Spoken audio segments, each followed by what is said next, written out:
Okay, guys, welcome to the channel. Welcome to the channel. Sorry for the late one. We're going to wait for a few people. I have a few people coming on, so we're gonna wait for them. So as they come on, then they'll be jumping on. I'll be bringing them on one by one. I might have two Chelsea fans. It wasn't easy to find Chelsea fans because most of them seem to be hiding, but we managed to find a few who were brave enough to come in for the preview. But welcome to the channel, guys. Sorry for the late one, but I know every time it's the late one, there's actually a lot of people because America and other countries, this is the time most of you guys are awake. So welcome to the channel, guys. Like the video and subscribe if you're new. Right now, I think this morning we were on 2,270 subscribers, trying to get to 3K. So it's a lot to 3K. So by the end of this year, we're going to get to 3K. So let me just see a few people in the comments as we are waiting. Okay, so let's start off with this one. Oh, big up to Carlton of becoming a member. Guys, if you want to become a member, go ahead, become a member. It's up to you. I think it's about €1.99 a month to become a member. So become a member and buy some coffees for me so I can drink some coffees every month. So Shaki Moore says, Patrick, keep up the good work. Thank you very much. Miss Melina, how you doing? Guys, if you want a nice Arsenal and fantasy football channel, go to Miss Melina. She's very good at that. Big up to you. MCFR TV, big up to you too. Guys, go and subscribe to this channel. It's nice city content. Go on. And FC TV, go subscribe to that too. Anthony, how you doing, man? Hope you're well, Anthony. Big up, mate. Hope you're well. I'm very well. FC TV, yo. Obviously, they're saying hello to each other. I wasn't hiding. I know you're not hiding, Anthony. I wasn't talking about you. Let me just go to the chat again. Big up my G. 6 people, 1 like. What's happening? People are haters here. People are haters. Mostly haters. Like the video, guys. There's about 8 of you this evening. Like the video. There's about 8 of you. Like the video. Like the video. Just like the video. Okay, so anyway. Everyone they will like, don't worry, don't worry, they're a very good community. By the time we're done with this, they'll like the video. So Adam, how you doing, man? Adam, are you here or you're hiding too? Okay, so we don't have Adam yet, so I'll be waiting for more of the panel. Here is Patrick, Carl. I'm here. Oh, you're also here. So here is also Carl. Carl, how you doing? Carl and Adam, how you doing? Well, thank you, Patrick. How are you? I'm very well. I'm very well. We might have the Chelsea fans come in. Abdullah says he's sorting out his Abdullah is sorting out his, what you call the guy? This must be Abdullah. Abdullah, is that you? Yeah, I think that's Abdullah. I think he was sorting out his I don't know if it's Forward or Abdullah, one of the two. So both of them are coming, Carl. So we've got 2 Chelsea fans who've come up, and that's Abdullah and Forward. Say that again. It's me making a video, so I was sorting out my stuff. Big up to you for coming, man. Big up to you. Let me say hello to Martin. How you doing, Martin? Smash your like, yo. Thank you very much, Mike. Go subscribe to Martin's channel, guys. Okay, so Forward is also here. So the whole gang is here now, and now we can prepare. So what I'm gonna do is I'll put the Chelsea fans together like this, and I'll put the 2 City fans at the bottom. I'm not going to talk much in this video. I'm just going to act as the host, which I am. So I'm just going to let the people speak. So Forward, man, welcome. Thank you. I know this is late. Apologies, guys, but thank you very much. Okay, so I'm going to start with so Carl and Adam. You also can ask the Chelsea fans. So Forward, we've got Carl and Adam, who are the City fans. And then Carl, I'm pretty sure you know Abdullah. We are always on his channel, the Blue Studio. I don't know if you still call it the Blue Studio, but we are always on his channel, the Blue Studio. And Forward is one of the guys I've met. I've known him for very, very, very long time. So, Carl, these are the 2 Chelsea fans we have. Adam, the same way. So, if you've got any questions, Carl, feel free to ask them. And obviously, Forward and Abdullah, if you've got any questions, feel free to ask Adam and Carl. So, guys, let's get this happening. So, we're playing Chelsea tomorrow. If you're in England, it's at 5:30. If you're in America, Carl, what time is it? If you're in America, what time are you watching the game? It's 12:30 Eastern time. Yeah, 12:30. 11:30. So Forward, I am pretty sure you can see Abdullah is already saying poach out. Are you the same? It's a bit complicated, right? Obviously, is he the manager that I think is going to take us to winning league titles and all of that? Absolutely not. Am I happy with his performance this season? Absolutely not. I think he's been quite poor this season. In terms of being poached out, I am poached out in the summer. I'm pretty much since the United game where we were absolutely terrible against one of the worst teams in the league. And for me, United are absolutely horrible. And I watched quite a few of their games, and that was one of their only games this season where they've actually had a great 90-minute performance, and it came against us. So that was embarrassing. From then, I was like, you know what? I'm poached out in the summer, but I don't want to sack him now because, again, it doesn't send a good message out to sack another manager mid-season. And I feel like with these players, like, they need the continuity through the season to at least get to the end of it with the same manager who isn't doing like an untenable job, right? I feel like we should actually give a manager at least time just to ride out the season. And I think we already sacked we only sacked Potter because the job was untenable and it looked like we were going to get relegated. So we had to sack him. And I feel with Poch, it hasn't got to the point where the season is completely untenable because he has got to a final. We have seen some good signs with certain players, and The football at times has been okay. And obviously, I do have some sympathy, not full sympathy, but some sympathy for the fact that we've had a lot of injuries, and it is a young squad without a clinical striker out front to finish a lot of chances. Because, like you've seen through the season, we've had some good performances, but we've just been missing that killer touch. So, yeah, Poch out in the summer, but for now, he's doing just enough to just stay afloat and keep his job till May. But I think overall, I'm not been impressed with the season at all. Okay. What about yourself, Abdullahi? You seem to be a strong Poch out. Why do you want him out? As forward just said, you just sacked Porter. Why would you want the manager you just came in, who's here to build you guys the foundation, out already? And Poch is very good at working with youngsters. So what's going on? Patrick, you've known me very, very well. Gakao, as a mammy play, you don't know me very well. Me, I get banner for it. I know me when it comes to Chelsea. You see, I've been supporting Poch for like, I can say I'm the advocate of Pochettino backing for a very long time. So when people kind of come at me like, just give this guy time, because I see kind of the chances we miss, some of the stuff we do in terms of, okay, we can always do better in terms of this is what we need to do to kind of improve ourselves, to kind of do this, to kind of do that. But when I lost everything, it was against Liverpool. I didn't even that United match. I didn't even get that much angry, because I'm like, okay, it's Old Trafford. Our record in Old Trafford it's been abysmal since 2000, and the last time we won it was in 2017. So I know the record we had there, so it wasn't even worrying me. When we went to Anfield and we lost in that manner, Pochettino came out and said, guys, it's one of them. Let's move on. That's what I'm like. I'm done with this, man. Just go. I'm done. It's over. We cannot lose a match in Anfield and you tell me it's one of them. We can move on. When we lost. Not that we lost. We just lost in that manner, and you are telling me to move on. How can I move on when you see when the manager loses? You have to address the fan base. You have to calm us down, because all of us are kind of angry and pissed off. We have to know the reason we lost. So give us an explanation why we lost. What needed to be done in the next match. So that kind of stuff will not happen. Guess what? Against Wolves, we get battered at home 4-2. So when the manager is calling me and telling the whole fan base it's one of games, we should move on. Then we move on to the next match, we get beaten at home 4-2 at Stamford Bridge. How do I explain that? How? And people are kind of coming at me and say this. Yes, I know the ownership have made mistake in which they are trying their best to rectify. They are trying their best to rectify that. If make mistake, yes.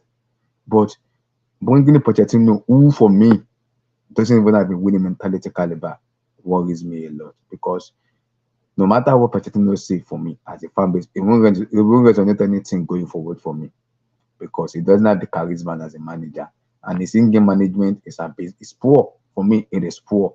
And when you have a poor tactics, poor game management from me, how do you expect the fan base to trust and believe you? I already said this, Mr. Cow and Patrick and Adam, please, I am begging you in the name of God, I beg. I want to be down tomorrow. I use God Almighty and beg the three of you, please. I need a beat down tomorrow. This guy is playing against his own team. I've never seen that before, man.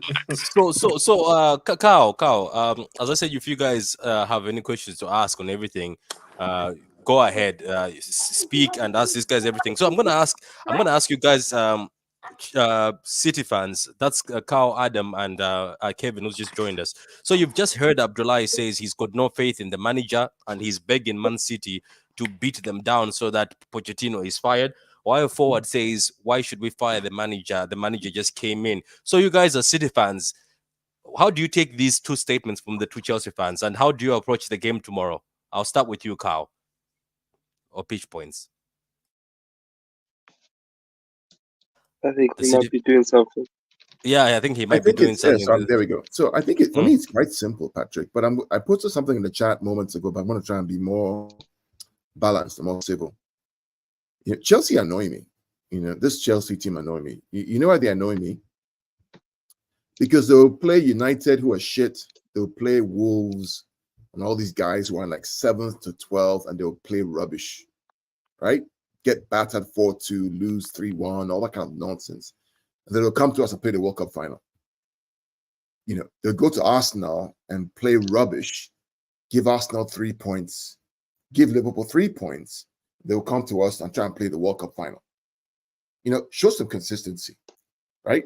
Try and be consistent in all your games. If you're going to be terrible, be terrible. If you're going to be good, right, then each player has a responsibility to play to that level. If you can play with World Cup final against City and then you go and play shit against United, it's not the manager, it's the players. It's the players. It's them. It's in their mind that they can raise their game for a certain game, 1 game, 2 games in 38 games against the champions. And then when they're playing teams that are around them in that position, they're just terrible. It's what's the most annoying thing about what the modern Chelsea, because the old Chelsea in the old days of Drogba and all these guys, they were consistent. They didn't need the managers to tell them to go fight. Every game was a challenge. They fought for it. It's the players. I'm sorry. The players that you have, in my opinion, are just not good enough, in my opinion, for what you want to represent, which is title challenges. They're not. Malo Gusto, Madueke, these guys are not going to win you the title. I don't know where they bought these guys from. Enzo, I like Enzo. He's a good player. Nicholas Jackson, really? Against Salah and Haaland? What's he going to do? They may win the game, yes, but in 38 games, they're not winning it. They're not good enough. They're just Raheem Sterling. The media talks about Cole Palmer.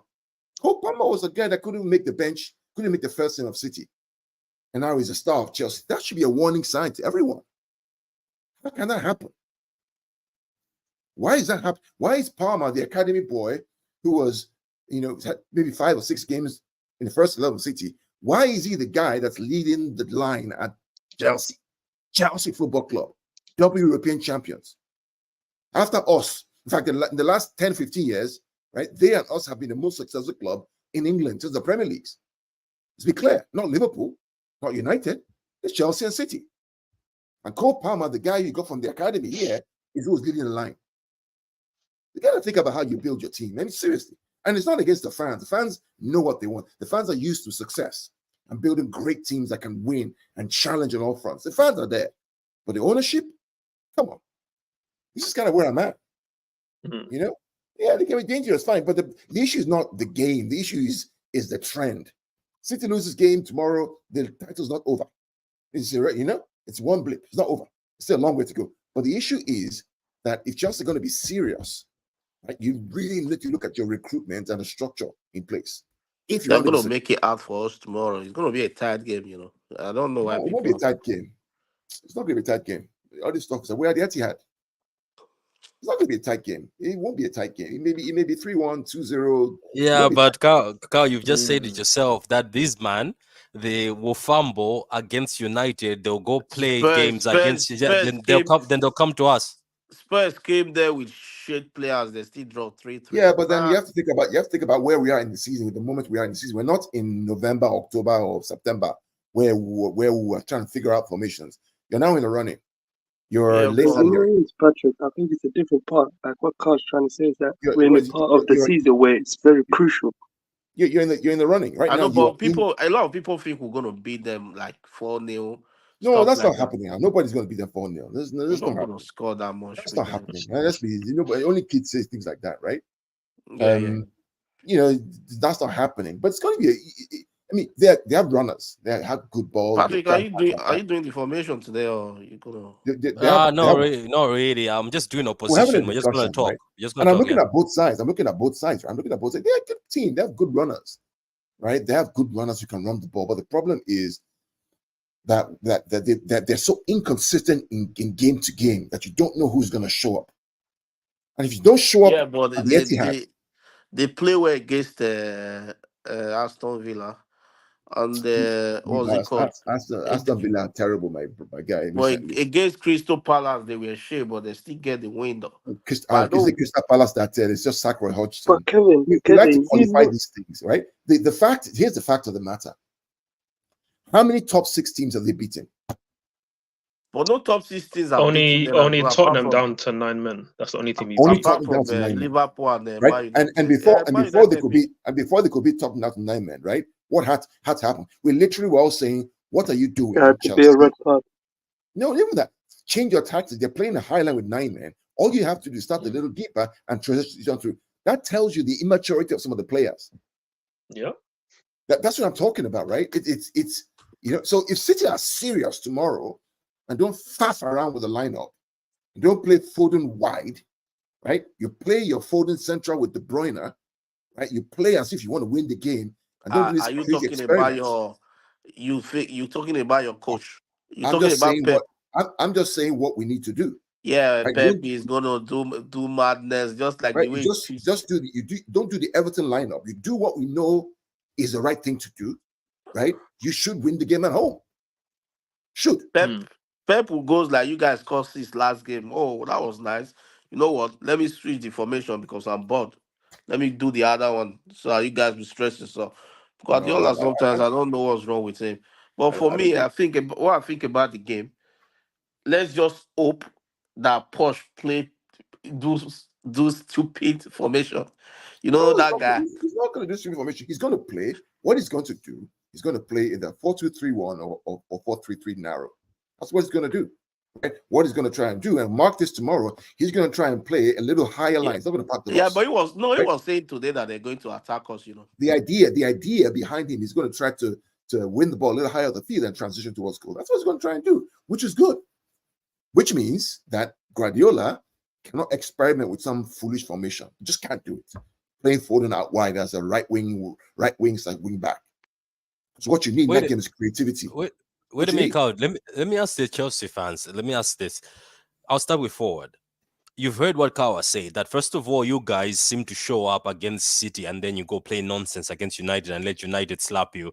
It's quite funny because Kawa and I have done previews where you guys were the underdog. Remember, Kawa, the Champions League, you and me were like, I don't think they'll show up. I don't think they're good enough. And then they decided to do this miracle. But obviously also Pep Guardiola decided to do his foolishness, which he confessed later on, said, I did not see the fact that I thought that we were fluid enough to beat Chelsea without a DM, which was funny. And then Gundogan came and said, I woke up in the morning and I got a text saying you're playing DM and I have to listen to the manager. But forward, listening to what the City fans are saying, can you please tell me, because I know Abdullahi wants a beating and Abdullahi is always wants a beating. But Abdullahi changes because if Chelsea do something tomorrow, Abdullahi, I'm pretty sure will be popping bottles like HH shamelessly.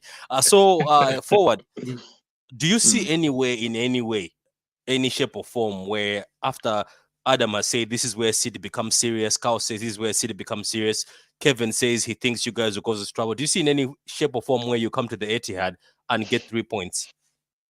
Ooh, to get 3 points, wow. That would be very, very. We would need a lot of things to work in our favor to get 3 points at the Etihad. Can we put up a really good performance and give you guys trouble? I believe that's possible. I believe there's a good chance of that. I think, like you guys have been saying, I think there's a probably bigger chance of you guys absolutely baptizing us and sending us home back to London with a proper spanking. I think that's very likely because, again, while we've had some good performances in big games, I think they've mainly come at home.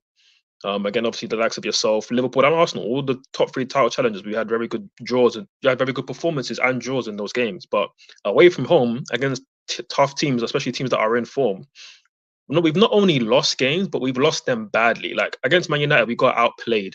I think we could have scored 2 or 3 goals. They could have scored 7 or 8. Like we got absolutely panned. It was only 2-1. Against Newcastle away, people forget this, when they had only like 13 senior players fit. They destroyed us like, 3 or 4? No, I mean, I switched off like halfway through the game, so we were getting pammed in it. So I didn't see the rest of the game, but we got pammed. Absolutely blammed. Anfield, we just came from there getting slapped 4-1. So listen, man, we've had some really bad performances in big games. We still got to go to obviously the Etihad, which we're going to now. We've obviously just been to Anfield, been pammed. We're probably going to get pammed by Arsenal, most likely away from home. And listen, in terms of our setup, it will be what we've seen in a lot of big games, which is like this kind of 4-4-2. It's technically a 4-2-3-1, but it's a box midfield of Gallagher and Palmer, who's kind of like the false 9. Then obviously Enzo, like I said, behind it. And it did work well in some of these big games.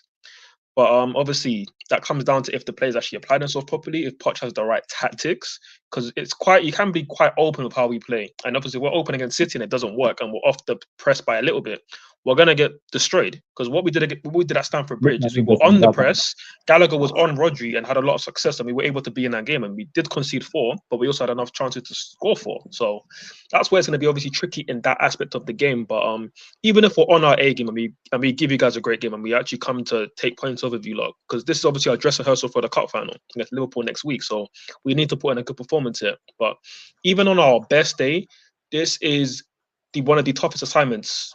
In fact, this is the toughest assignment in world football, because we're going against Man City at Etihad, and you guys are literally in your groove. Again, you're 11 wins in a row at this stage of the season. This is when you guys are hitting prime time. KDB is back and Foden is in form. Yeah, I mean, it's dangerous. So again, and if you lot play your system how you should be, with De Bruyne and Foden in the middle, maybe Alvarez off the right and Doku on the left, because obviously Grealish is out injured, then you guys should cook us, bro. Because again, 11 wins in a row, Man City at this time, like this is pain, bro. Like this is when you just expect to hold a payment, and I feel like we should get battered. And obviously, like, don't get me wrong, I'm not with Abdullahi like, well, I want us to lose and get battered, because obviously I always want my team to win. Abdullahi wants a crucifix. He wants to make sure that the badge is done. The lion on your badge, as I said, has to run back to Africa when you're done. That's basically what he wants. You know what it is? I don't but know. Matt, just to finish my point on that, sorry, it's just that, like, even if we get battered, like, I don't see these board owners sacking Poch right now. I don't think it's gonna happen, especially with us being in the final. So I just don't see that happening. So while I want us to obviously do well, and in reality, I probably want you guys to win, just because the 3 points don't mean as much to me. Whereas if you lot win, it's a better chance of you guys winning the league and stopping my rivals from winning the league. Because I hate Liverpool and I hate Arsenal even more. So if you lot win the league, that's great for me. But yeah, ultimately, I'd probably do expect you guys to batter us, because you guys are in form. In fact, no. One last thing I want to actually add is that you guys are coming off from a performance against Everton that was poor. For you guys standard, that was a very poor performance, and you obviously bailed out late with the 2 Haaland goals. But for you guys, that was a poor performance, and probably the wake-up call that Guardiola needs to say, you know what, I'm going to put Foden in the middle. I'm going to definitely start De Bruyne, and we're going to go for this game, because we can't afford to drop points. Cannot afford to drop points. So I feel like you guys are going to be on your A game. You should batter us, to be honest, given how we're probably going to set up.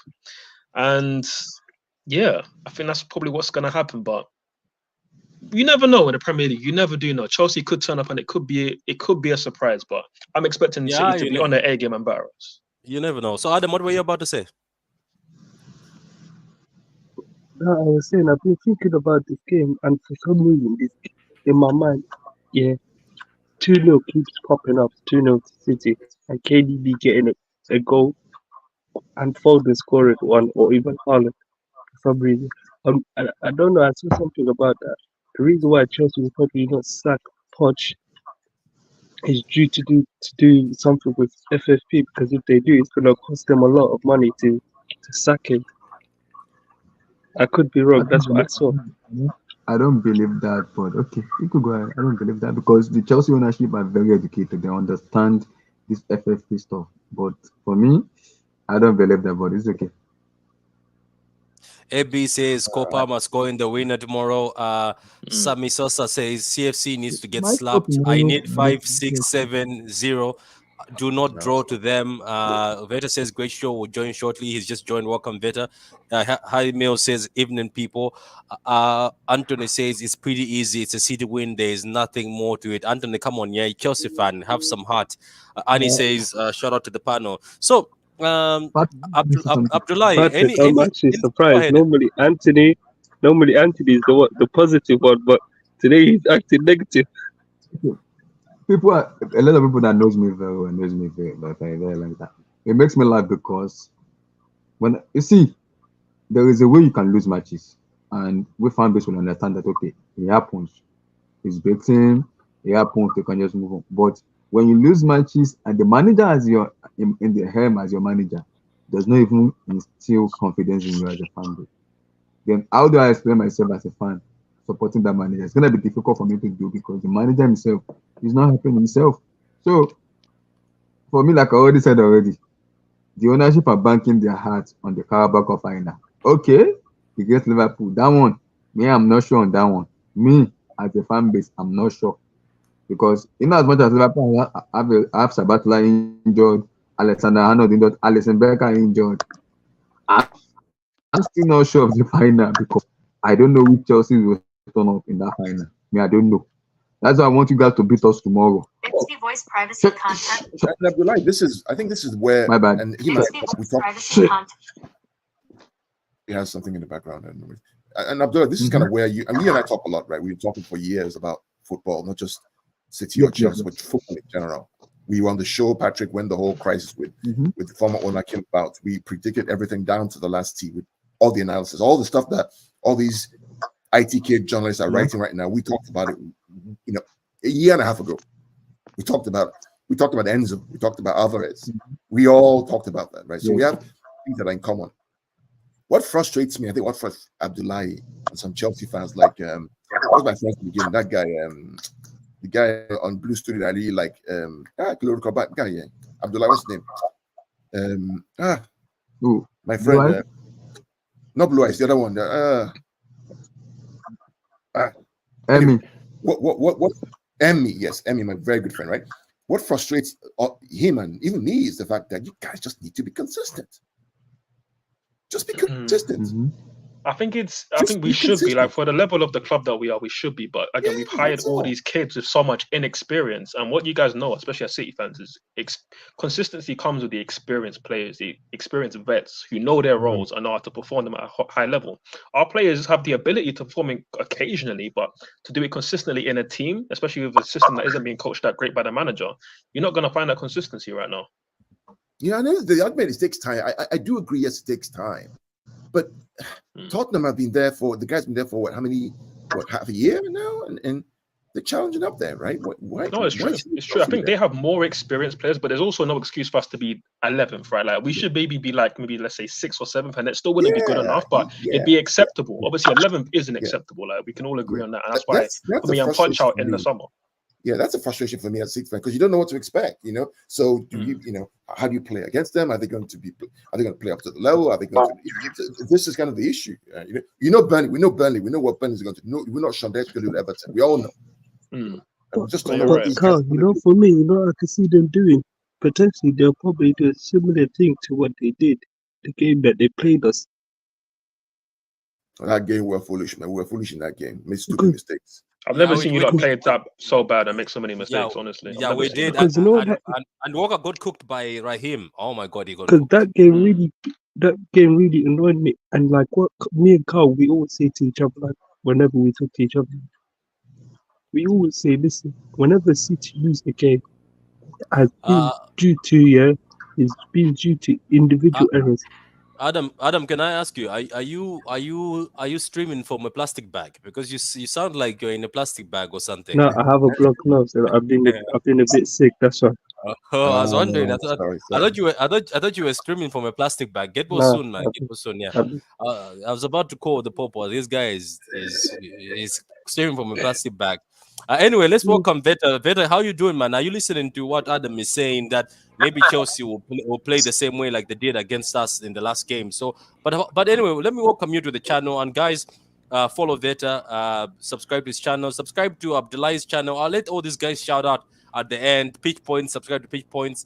You can follow Forward and Adam down Twitter. But anyway, let me ask you, Veta. How do you feel about this game? Because we've got two Chelsea fans here, and they all have different opinions. Abdullahi says he wants Poch out, and he wants Man City to beat.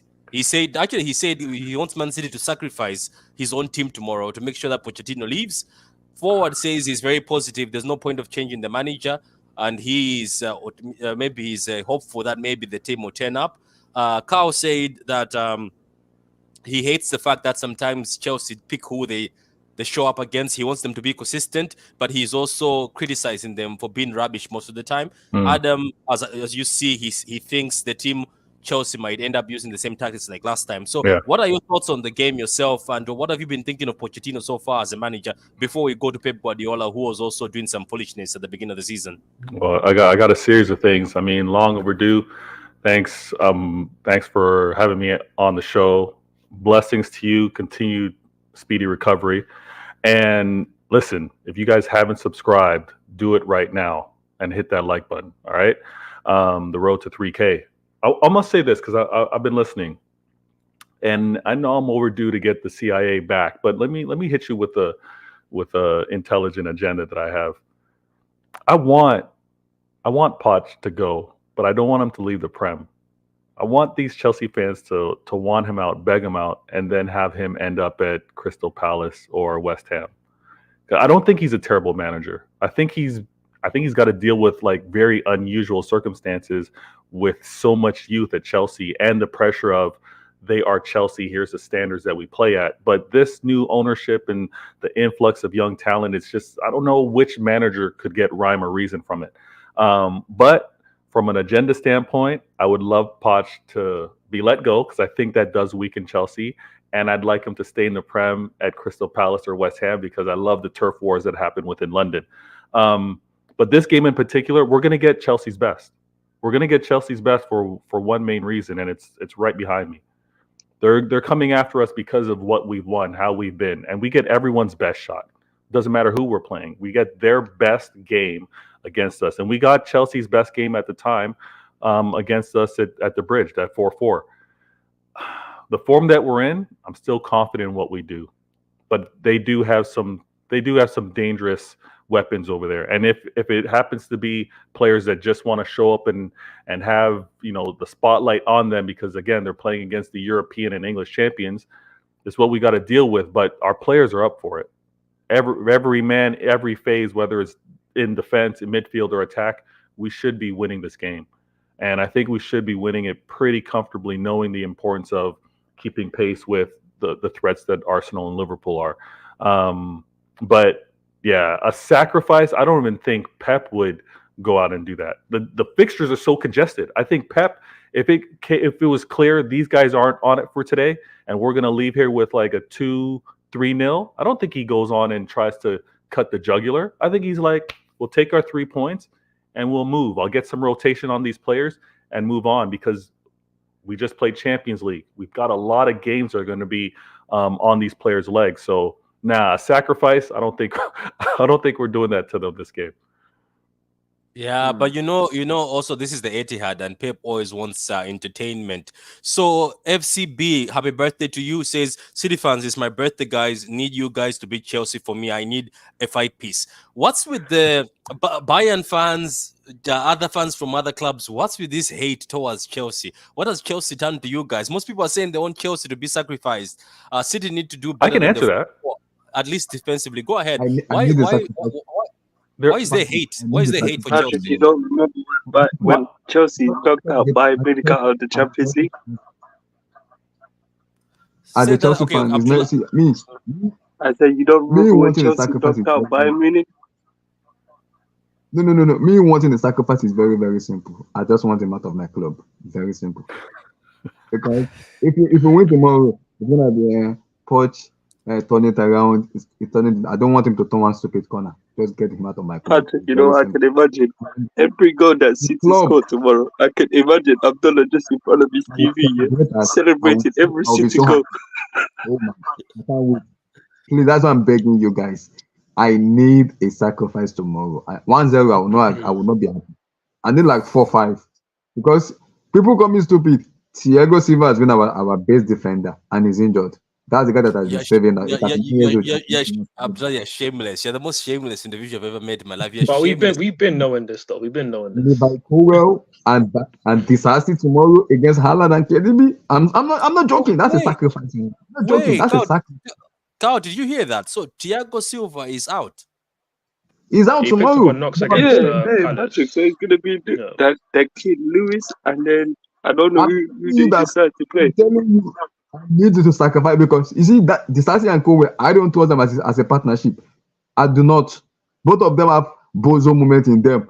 One bozo moment for KDB, that slip pass to Haaland is game over. And I'm hearing Pochettino will start Sanchez. Who else is injured apart from Lavia, who is just a shadow? Pochettino starts Sanchez tomorrow. Please, I need a 7-0. To answer your question, Patrick, obviously we're missing obviously Reece James, who's been out for a long time, Cucurella as well, obviously Thiago Silva. Obviously, Fofana's been out for ages. If I was just to tell you that lineup, I think it'd be easier going through who's going to play rather than who's not available for us. It will probably be Petrovic and goal. I don't think he'll bring Sanchez back immediately, but who knows with that Who one. is this Petrovic? I hear some people are saying he's better than Edison. That's what Chelsea fans are Oh, saying. he's not. No, let's not do. He's not that. He's been good. A good young keeper that we got from the MLS. Not great with his feet, but he's been good shot stopping. Good at the command in his box. He's been all right for us. So again, for the amount that we paid for him as well, it's been a shrewd buy, I'd say. So obviously he'll be in goal. It will be Gusto right back. The Sarsi and Cole centre backs, which I have no problem with personally. Again, I love Thiago Silva, legend of the game, even legend for us as well in a short time. But he's 40 years of age. Let him finish. Let him finish. So Yeah, so just to say on Silva, obviously, he's 40 years of age, and I don't feel like I really want to see him play 3 times in a week, and then the end that ends up being against Haaland at Etihad. Like, I ain't really trying to see all that. So, the Sarsi Cole was centre backs. Chilwell at left back, who is a walking grenade launcher, but it is what it is. Obviously, Enzo and Caicedo in the middle. I think it will be Palmer, and I think the front four will be Palmer, Gallagher. I think Raheem will come back in, and it will be Nicholas Jackson up front. I think that's what it will be. What about Nkunku? I thought you've got Nkunku. He's fit.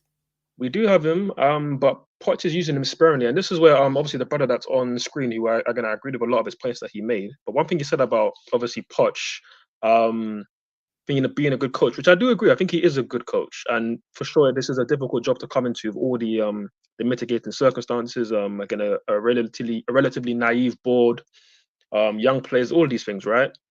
But I still feel like he's gotten a lot of things wrong, and also the use of Nkunku, because you've been using him just as a striker. And I think in the Premier League, where you play a lot of low blocks, Nkunku as a striker isn't really it. I feel like you need to get him more involved in the game, whether that's from out wide or in a central position. And leaving him up front hasn't worked great. And I feel like he'll probably continue to just use him from the bench, maybe manage his minutes a little bit. So I think he'll be on the bench. But just to ask the brother on screen a question based on Poch and how he kind of rates Poch, and I feel like Poch isn't doing too bad of a job, which I This understand. guy? You're talking about this guy, Veta? Yes, Veta. Yes, Veta. Yeah, that's his name, Veta. Good. Listen, Poch should not have Chelsea in 11th place, and I can go through a myriad of reasons why over the season tactically he's got this wrong, team selection he's got this wrong and that wrong, right? You've seen Ange come into the league with Tottenham and get them balling straight away. You saw what Gerrard was doing, the nonsense he was doing at Aston Villa. A serious manager comes in Emery and takes them from bottom half of the table to Europe within half a season, and then has them now top 4 in the league. You can see what managers can do, even with tough circumstances, with okay players, but maybe not players that suit their system, right? So for me, I look at Poch, and I feel like you can do better. Again, you cannot use Gallagher in games against a low block as a number 10, where we know he's not a creative player. And we've been seeing this throughout the season. And again, you look at Ian Mampton, who was a quality left back who suits how we want to play, being a technical player, great press resistance, good at progressing the ball. You didn't want to use him once. You used Levi Colwill at left back and let him die there for most of the season. And now Ian Mampton's let to go out on loan to Dortmund, a team who finished top of the Champions League group, and now he's already rookie of the month in his first month there. And now he's benching when their main starter, Ben Sebaini, he was at AFCON. So, again, I put the question to Veta. What makes you so confident that Poch should do a great job elsewhere, given the fact that at Chelsea, with pretty decent tools available to him, he has us below Wolves in the table, below Wolverhampton? Yeah. No, so this is difficult because there's no way to qualify it. There's no way to really measure it. But I think when you think of the psychology, the mentality that you have to have as a manager and players, because he's dealing with young players, and I'll be the first to admit, I believe young players are the most fragile, the most ones you got to cater to, the ones you got to kind of nurture because they're egos. I think him making mistakes on who to really start, who to drop, like, of course you can look at what he's messed up tactically, but I think his choice in terms of players is trying to balance, who the club signed and the egos that he's going to try to cater, because he doesn't want to lose these young players that are on contracts for many years, right? So I think it's just a combination of that. I know he's not flawless. I know he's made his errors. I know he's missed opportunities to maybe be higher in the table. But from a manager, and obviously what he did while in the Prem, what he did with the constraints of Spurs, I think he's faltering, but there's a manager that can make it right. And he's not. You guys aren't far off in terms of being 7th or whatever, right? It's like what 6 points is would be like a huge difference from where you are to where the other clubs are. So I think it's better to not lose the quality of manager than to go out and try to venture and find someone else, because again, it'd be another manager for these players to have to adjust to. And I think find out who plays for the badge, find out who will play for the manager out of respect as player to manager, and then make those decisions. But I think he deserves. Let me be careful. I shouldn't say deserve, but I think another year would actually determine whether he is completely wrong for Chelsea or can right things. Interesting. Sorry to cut you short, but this is there is a difference between Abramovich and the Boli era. I understand what Boli wants to do in terms of giving him time because of the young players, injuries. Pochettino cannot be using injuries as an excuse. It's for me, the time has passed. He's been saying that from the beginning of the season. I have many injuries. You see, this player is not available. He's been saying that since August. We are in February. He's still using that same terminologies. Injuries. And I'm asking myself, why? Because if you have an injury, I expect a manager to adapt. At least adapt to your team. You can have an injury to accommodate the injury. Then, when the player you deem fit is okay to play, you can switch back your formation. I've seen Pep Guardiola when other than KDB get out, Pep Guardiola was in the back three. Not just because he doesn't have the player, because he wants to be adapted. But we've seen managers like Klopp not adapt, right? Like we saw a manager like Klopp try to force feed. Yes, this stubbornness of sticking to a back. I'm like, coach, we have a lot of injury player. Can you just adapt and switch something to fit into the player we have? I know Sima is our best in terms of defending, but play a back three where you can suit and accommodate your players together to make them play better. But it's too stubborn. He won't do it. So. Me wanting him to go, not just because I don't deem him as a good coach, but I believe he's too stubborn to his philosophy. Where I keep asking myself the same question: Is this Chelsea team really that bad? Are we gonna be a level to table? No. Caicedo, Enzo, and Co are not an horrible player. They are not a bad player. Yes, they are young. They can always do better. But I expect the manager caliber of Pochettino to improve this player. For me, I keep telling people. Apart from Palmer, maybe Gusto in my head, maybe Enzo sometimes, Caicedo sometimes. Conor Gallagher, don't forget him. Those players are just individually good themselves. I don't see any player Pochettino has improved in that team. Why are you not saying Conor Gallagher, who's been carrying that midfield? Patrick, Gallagher is not carrying our midfield. The English give the kid credit. I don't know. I think Conor is. This is me with Conor Gallagher. He running, everything. Yeah, give me your end product. 0. There are some certain matches where when you play low block, you play Gallagher. And I'm asking myself, we have players who can unlock low block on the bench, who are very technical, who can actually score goals. You keep playing Gallagher. That is the reason the Chelsea board does not want to renew his contract, because they're looking at it that Gallagher does all these runnings. Is he technical enough to be in the Chelsea squad? No. I can guarantee you, if Romeo Lavia was fit, Gallagher is going to be on the bench. He will be a bench player because the ownership would demand Lavia to play, not Gallagher. They would demand him to play because that guy is good. In terms of being a natural central defensive midfielder, he is that good of a player. So Gallagher plays just because Romeo has been out, he's been injured out, and I'm pissed off because I want that guy to just be fit.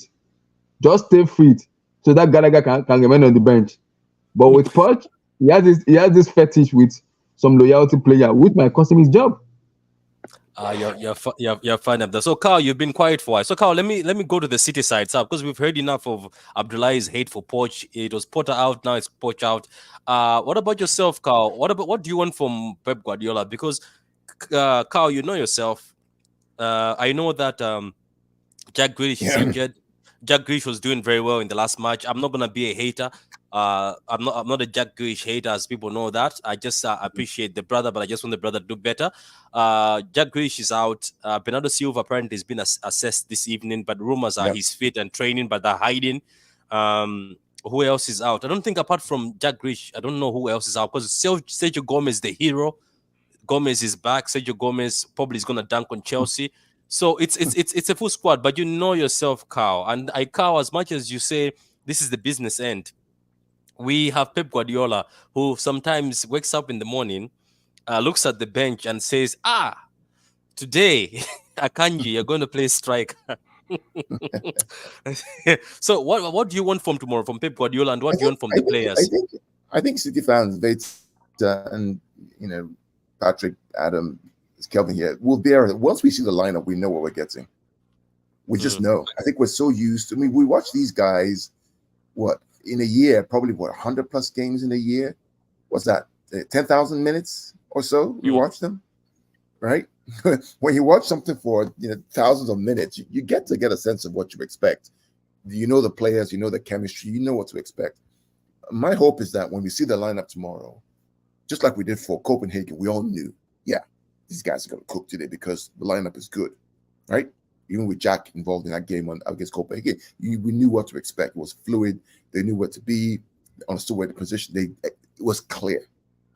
I'm hoping that tomorrow, that when we see the lineup, we see things that actually make sense to all of us. Whether it's Foden centrally with De Bruyne, with Rodri, Stones also playing as well with Diaz. We need Walker back there because Walker is going to be the one who kind of cuts off those runners. We need Ake, not Gvardio, because Ake can actually defend. Gvardio, I think, is injured. Gvardio is injured, but the double agent Kovacic is back. Right, and you're also gonna need cover for Doku if he starts on the left hand side, or does he play Oscar Bob on the left hand side because Oscar has some control, right? So these are the things that if he plays Oscar Bob will cook these guys. A forward and Abdullah, you guys are not ready for Oscar. This kid would cook you. No, he's a baller, man. I've actually been really impressed with him, and it actually does lead me on to my question, obviously, which is about a certain son returning to Etihad. Oh, ask Carl. I have to ask because Pep doesn't get a lot wrong, right? And even then, you obviously leave a certain somebody out and you bring in Oscar Bob, who's obviously a super talent. Foden's taken more responsibility this season and been quality, and now you've got KDB back, right? So you're not lacking for creativity. However, you did let go of a certain somebody who was raved about for ages, somebody that I did rate watching him in youth football for England, ball out. And even in the limited minutes he got with you guys, he always looked like he was at that level. But he wanted more, and Pep said no, and he chose to leave. Did Pep Guardiola make a mistake letting go of the young player of the season for me, Cole Palmer? No, because he would never start for us. Just won't start. He never started for us. Listen, I had the pleasure, I had the benefit, I had the privilege of going to the Super Cup in Sevilla, in Athens, against Sevilla. I was fortunate to be right behind the coaching staff. I mean, literally, I could smell their perfume in the cologne. That's how close I was. And the stadium is a very small stadium, the Olympia Stadium. It's very packed, very small. And you can literally, I could actually see Pep speaking to the players. I could hear what he was saying. I could see spit coming from his mouth. That's how close I was. And literally, you know how you have the players sitting down? It's an odd description, but I hear it. Okay. Yeah, I'm trying to explain how close I was, right? Yeah, I was privileged to be there, right? I was literally sitting behind the coaching staff, like right there, to the point where I didn't want to say anything because I didn't want them to hear me say, "What the hell are you doing?" or X, Y, and Z. That's how close it was. Like, for the turn around, look at me like, "Shut up," right? And he was literally coaching this guy step by step throughout the whole game. I mean, literally. If you notice in the first half of that game, when Palmer was on the other side of the field, he was on the right side of the field. He was on the side of the Sevilla fans because they harassed him. He didn't quite know what to do. Maybe it's Pep, holding him back, or maybe it's Pep trying to control him. But when he was on the other side, that's how he got the goal. The manager was coaching him side by side. My issue with him is the fact that I think it's fine. Go to Chelsea. It's a good thing for him to go to Chelsea because he improves Chelsea, which means you take points of Liverpool, you take points of Arsenal, of United. It's a good thing. It's a good thing. It's a good thing to spread these players around the whole of the Premier League because they take 2 points from you, though. And they took points from us too. Yeah, that's fine. But it takes points from everybody else. Imagine if you took points from us and you don't take points from Liverpool or Arsenal. All of a sudden, the whole table's upside down. So it's a good thing. The issue for me is that he wasn't going to get into the first team. Who does he replace? De Bruyne, Foden, It's not happening. But can I just say on that, and I actually agree with everything that you've said so far. Like, he wouldn't have gotten to the team and played a lot of minutes. Like, even though Oscar Bob looks ready, Prem ready, obviously he's not going to get a lot of minutes because you have a lot of top wingers there.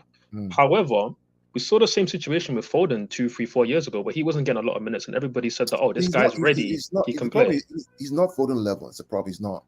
Foden is. You don't think he's as good as Foden was at the same age? No, not at all. See, let me explain. Foden is. If Foden was Spanish, we're talking about Xavi Iniesta levels.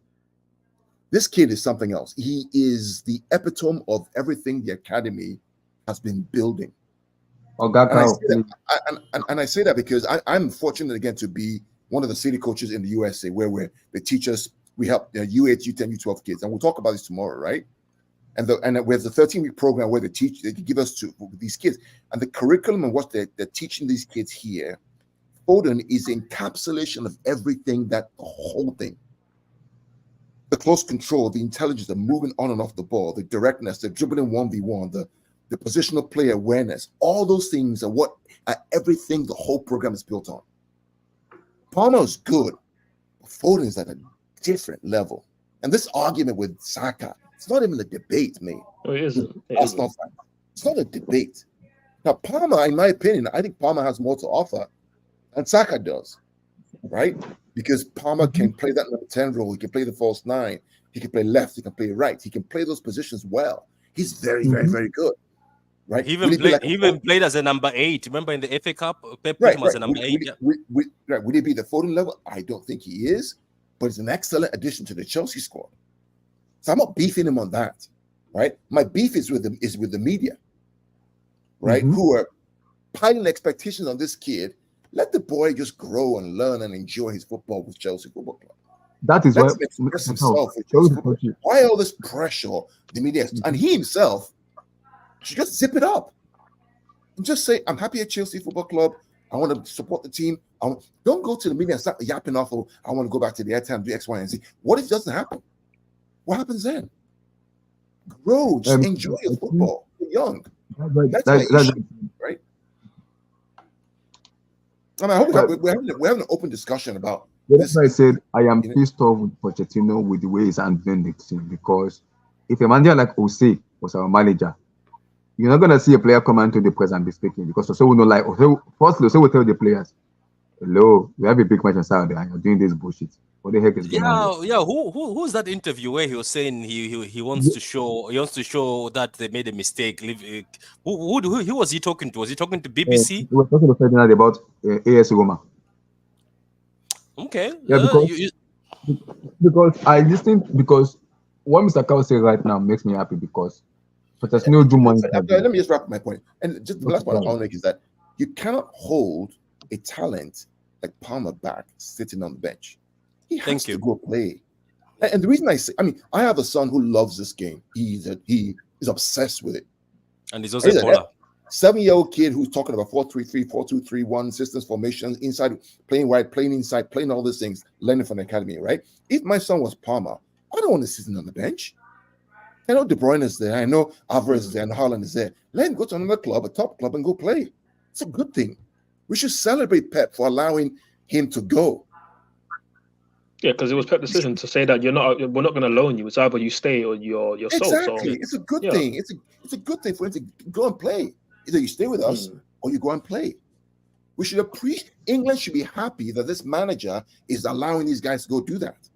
Yeah, we know we should be. And listen, if Southgate has any minerals, we'll take him to the Euros, and he can even have an impact there as well. So I agree with that, and I agree with everything that you said. To be honest, like I think you did. Like I recognize that Foden is better.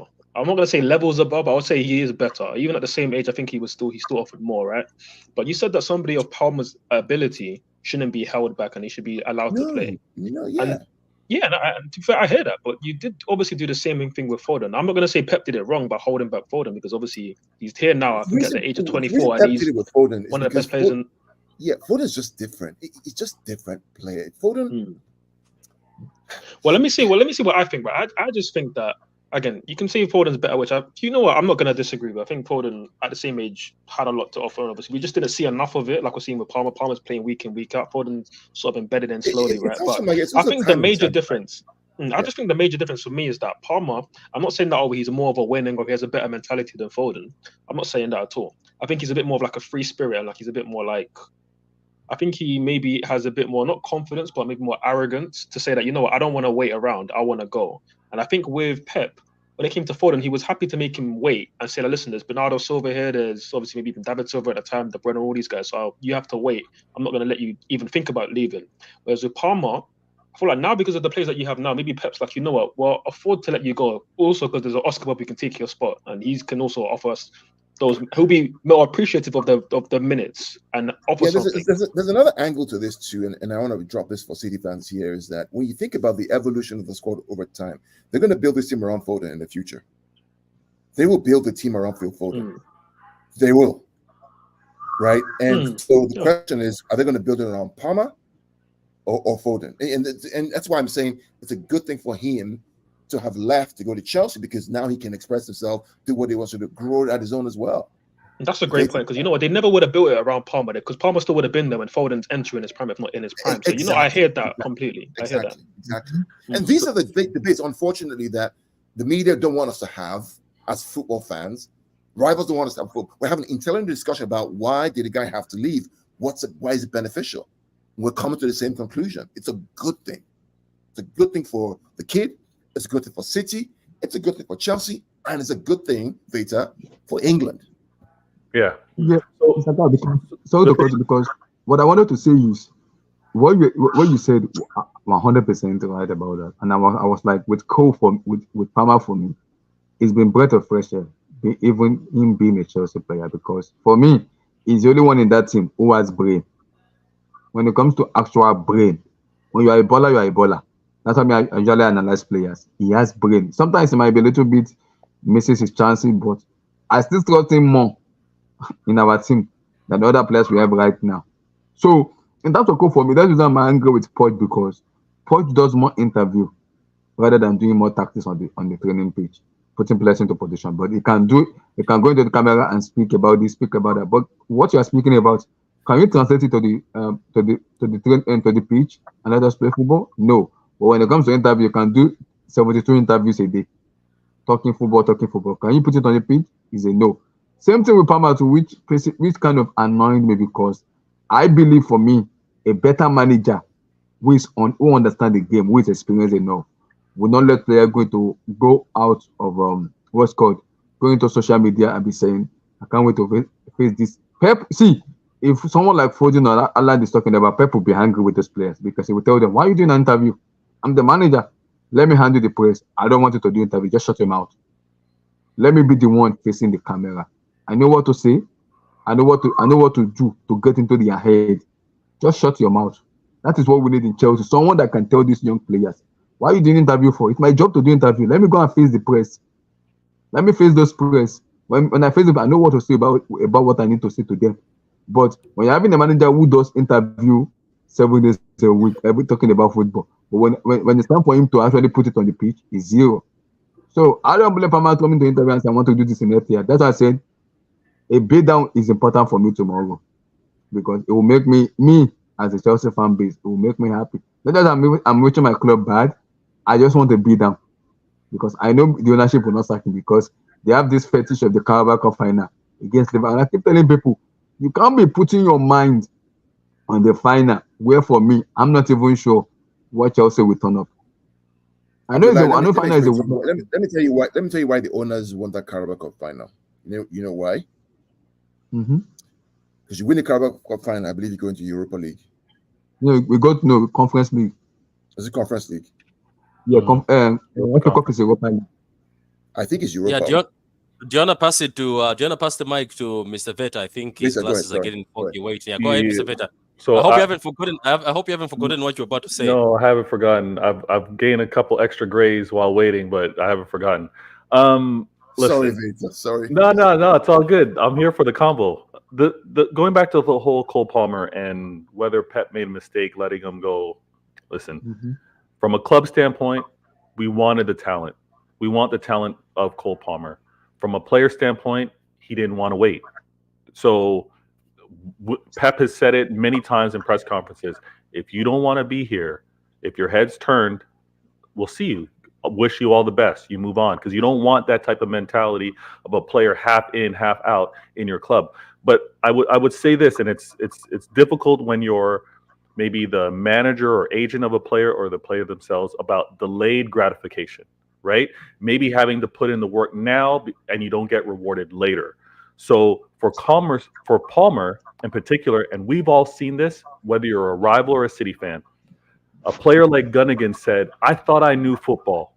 I thought I knew the game until I was coached, managed by Pep. You've had other greats say, Mueller in particular, I thought I knew what I had to do as a player. I thought I knew the game of football until I had Pep. So Palmer making his choice to leave, that's on him. But a player like Foden who said, I'm going to stay, right? Sancho left.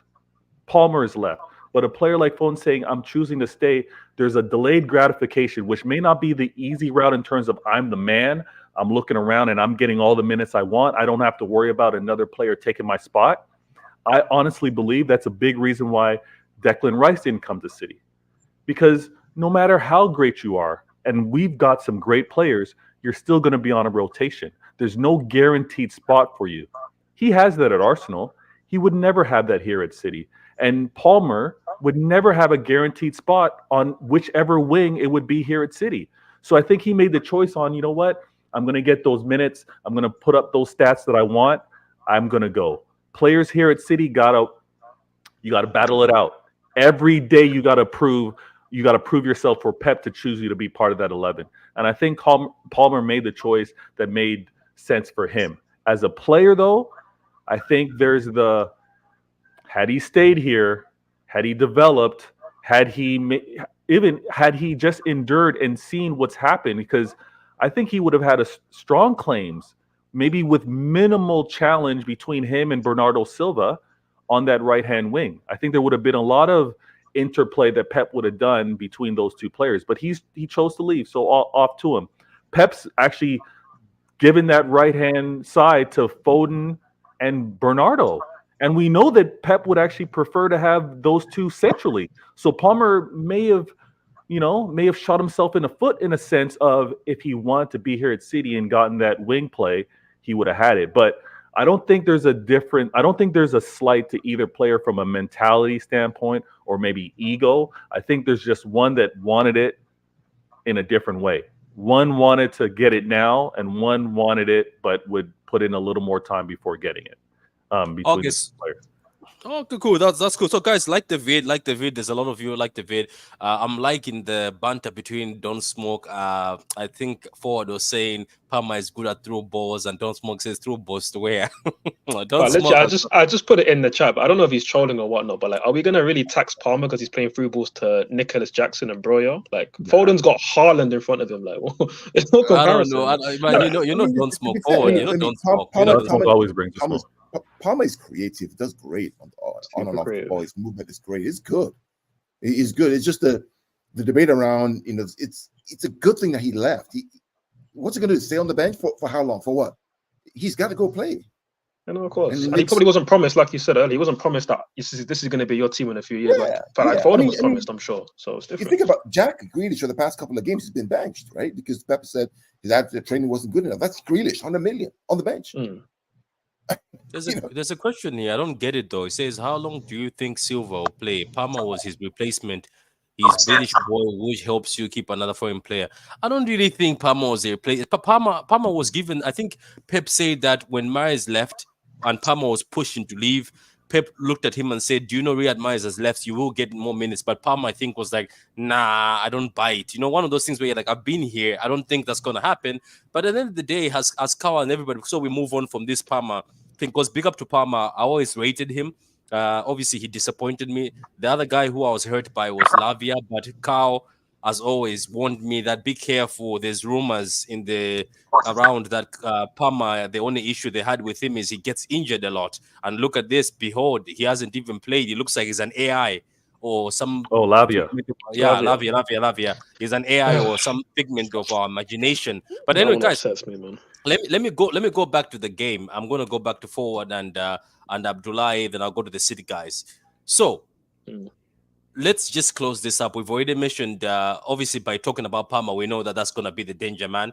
Raheem last time decided to step up and dunk on Walker. I think Walker was having a bad game. The dunk, like, this is how it is, guys. Raheem was cooking Walker at the point in time where I was supporting Raheem. I was like, yeah, cook him again. I don't know. I don't mean that I hate Walker. It's just like I was saying, I've never seen Raheem cook like this for a long time. So I was like, let's just see, go cook him again. Carl, I remember we were texting that this guy is cooking. Raheem was cooking Walker, Carl, remember? So Carl Walker had a bad game, but Carl Walker never had a bad game twice, by the way, with a winger. He always comes back and makes sure that you don't make a fool out of him again. Now, looking at all these things we've looked at forward, what's your score prediction tomorrow? Because I know Abdullahi wants 7-0 to City. What's your score prediction tomorrow? I think there will be patches of the game where it's competitive and maybe even more like doing well, and we're giving you guys like trouble or cause for concern, I'd say, right? But ultimately, do we have end product in this team, in like reliable end product? No, we don't, especially when Kunku's not starting. You look at Raheem Sterling, he's normally reserved his best performances for the lesser teams in the league. And that's why I was surprised he was cooking Walker that day, because I was like, whoa, you're turning up in the big game. You're giving Walker, who's, again, known as one of the best 1v1 defensive fullbacks in Premier League history, you're giving him a tough game. And again, I was like, are you having a good game because you're familiar with Walker, or is it because maybe Walker was out with the baby mum and he was doing a madness up there? You know, like, is that why? Like, who knows? But do I see that happen again? Probably a combination of both, probably, but that's why I don't really see it happening again, because I don't think Lightning will strike twice in that sense. I expect Palmer to have a good game, but obviously he's reliant on players actually finishing their chances, and obviously Gallagher's coming off a brace, which is great, but those are his first 2 Premier League goals of the season, and that's been a big criticism of mine of Gallagher's, because if you're going to be doing up this kind of like McTominay-ish role for us, and don't get me wrong, he's much better than McTominay, but he's still limited as a footballer, right? So I want to see you actually adding goals to your game, and like you were doing that on loan at Palace. And he hasn't really done that for us this season up until now. So he might be a potential goal threat, but do I see us scoring enough goals to get a result? No, because I feel like City are going to score 3 or 4 goals minimum. And we're not scoring 3 or 4 goals at the Etihad. So I do expect you guys to turn up and play at a quality level. I am going to predict 4-1 City. But I do have one question, right? And maybe this question will actually determine how good we perform, and maybe if we can potentially get a result. Because again, you guys obviously know better than me. Pep loves to tinker and experiment with the lineups and whatnot. But one experiment that makes no sense to me is Akanji playing this DM role, like inverted, like Stones is. You know And what? obviously, Thank you. yeah, Thank you. and that's the question I want to ask. Guess what? Akanji let me help you out. Akanji even went to Pep in the last game, apparently, and told Pep that I'm not comfortable. Pep saying Patrick, let me give you That's guys mad. an insight. Let me give you guys an inside view of that. That's a great point. Again, let's go back to Athens. Okay, back to Athens Super Cup, right? I could literally see, because I can't play that same system against Sevilla, where he's playing that inside role because Stone was injured in that game. Remember, just before the game started, Stone was injured, Stone had to come off, so Akanji had to play that position. I believe that was the first time he played it. And I could literally see Akanji looking at Pep on every single thing about, and Pep was saying, Manu, step up, come forward. And you can see him, he was hesitant. Yeah, but why Akanji, Cow, out of all the defenders? Can I say why I think? I think like as fans, we maybe don't we appreciate obviously like pace and power, skills, and all these things. We don't maybe appreciate and obviously have the inner knowledge of like who are the really intelligent players who can like take on information and apply it. Yeah, and Akanji like is super intelligent for a footballer. So I heard that, and like I can see why he would want him to mold into that role, but obviously I don't see the technical ability to do it as well as Stones. And that's why I was surprised against Everton that Stones is available, he's playing, but you're still making Akanji invert. It just doesn't make sense technically. Yeah. But this is what we deal with, right? This is the genius and the madman, right? But I think I can answer you. The thing is, it's to do with workload, right? There's less of a workload playing just as a center back than playing that inverted role. And if one of your linchpin in Stones just came back from injury, you want to ease his workload and then ease him back into that position. So it doesn't make no sense. Stones is injured for a while. He comes back. First game, gets injured again playing this inverted because of the workload. That position is demanding because you're basically playing 2 positions. You have to play in midfield and run back into defense when it's necessary to. So I understand why he would do it. Even though the choice is wrong, but I understand the thinking behind it. Can I just ask? So, like against Copenhagen, I only watched highlights, and obviously, again, I saw Foden and KDB cooking, right? So that's kind of got me scared. But obviously, I've seen that Stones played the full 90 minutes, and based on the lineup, I would assume that he was the one inverting. So, like, he inverted for the Yes, whole he did 90. invert. He went back to that position. It's just And a work. again, It's a managing workload thing. I hear that, and obviously Pep being Pep, he only made 2 subs, which again, it's just strange for Pep. No. Pep. Forward. You don't understand. Pep does the tinkering the first part of the season, right? Because basically he's trying to see where his squad is at and what are the tools he has at his disposal. If you look at most seasons, the second part of the season, we have a shoehorned lineup, right, of who's going to play and what their roles are. So this thing of Pep tinkering, it only happens the first part. Hence, that's when we drop most of our points. This time of the season, bro, it's just spanking, and you will witness it. Oh, I mean, I expect it. Listen, it's smoky talk, but I'm not gonna come back and fight it because I'm expecting a 4-1, like I said. But I'm just interested to see that. Obviously, Akanji. I know it's cheeky, but listen, if I have chat for you, I have chat and I'll spit it back. But I'm not. What am I gonna say? What? We're 11th, bro. Let me ask you a question. Go ahead. 11th, man. But so just the point I wanted to just quickly make. Obviously, like, okay, so Stones played the full 90 against Copenhagen. I don't know if he's going to now start again and if he's going to invert. Obviously, Akanji and Alvarez didn't come off the bench. I mean, I'd imagine they'd probably start, but I don't know. Obviously, with Pep, he likes Akanji in big games. He likes Akanji in big games. You will fit him somewhere. And you think inverting? Expect that? No, I don't think after Brentford, I think it's done. Go ahead, don't smoke. It's either Akanji or Walker. Right, because Diaz most likely will play, and Ake will play left back because Josko is injured. So Ake is our best defender this season. You only have one spot available, and that's the right back. So the thing is, you have fast wingers, so it's going to be either Akanji or Kyle. Okay, and you think definitely Stones will invert? Okay, yeah. If it's Stones inverting, you man are gonna pam us, bro. Because one thing that Rodri struggled with at the bridge is that it was Akanji that was next to him, and he didn't have the same like passing angles that Stones would give him usually. Which is why I saw Rodri have one of his worst games. And again, as you know, obviously Rodri's dominated gone in midfield. You're right. You dominated us in midfield. Yeah, and obviously, guys, as you guys will know better than me, you guys are unbeaten in over a year when Rodri's played. Over a year when he's played. So, and obviously, when he doesn't play well, you feel it. And if he's not there, you feel it. So, if he's there alongside Stones, I think you're gonna be more like your usual top self, which should be too much for our midfield. You know, the weird thing is that, I mean, you highlight this issue about Rodri, highlight about Rodri, and it's unfortunate that he doesn't get the credit that he's due. I mean, you think about, I mean, I don't know who in world football can, and I'm not trying to say because he's a City fan, etc. But I'm saying even if it was another player for another club and he's playing at this level, the question would be is like, who exactly can be his replacement? There's just no one right now. I can't think of anyone who does what he does, offensively, defensively, to keep the ball, the movement. It's just hard. Busquets used to do it. Fernandinho did parts of it. It's just very difficult. Oh, it is, and I mean, for me, he's the best midfielder in the world. Maybe you can say De Bruyne, and obviously, I thought De Bruyne was kind of declining a little bit last season. Like, there's still obviously spurts of quality, and we're seeing that now. Because I feel like maybe like I don't feel like he was as fresh last season, obviously with the injuries and everything. But he's come back fresh. He's come into great form. And listen, right now, it's hard to argue anybody better than him. But I think for Rodri, especially in his position, like I feel he gets a lot of respect from rival fans. We all know Rodri is the Don, bro. Like in midfield, if he's having a good game, it's lights out. And I think, sorry to cut you short, and I think it's pivotal for City to win tomorrow because Liverpool play first. They play early kickoff against Brentford, which is going to be a tough game, though. That's a tough game. Yeah. So if they lose to Brentford tomorrow, Arsenal play Burnley.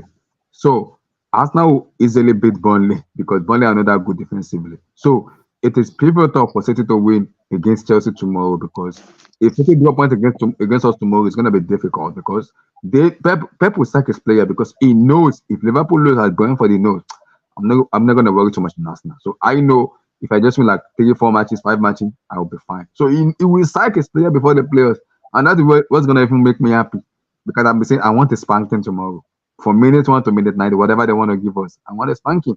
You can't win that for your club now. You can't win. I know you're upset with Poch and everything, but you can't want that for your club now. You have to You can be upset, but you also have to kind of want your club to do well. No, yes, I want my club to do well. I understand. I want my club to do well, but with the way Poch is moving for me, he's got that. I just want to get to Spanko so you can just kind of bounce. That's what I want. I want us to do well. Of course, I don't want us to fail, but with his stubbornness, with his arrogance, he hasn't even won anything, and he have this stupid arrogance. It's even annoying me right now. So I want him to lose badly tomorrow so he can come back to reality. No, but Gundo, I think I understand him. It's not that he wants his team. Think about. Let me give you a scenario, right? For one morning, I don't know if you do any running, right? You wake up in the morning, right? The sky is a bit gloomy.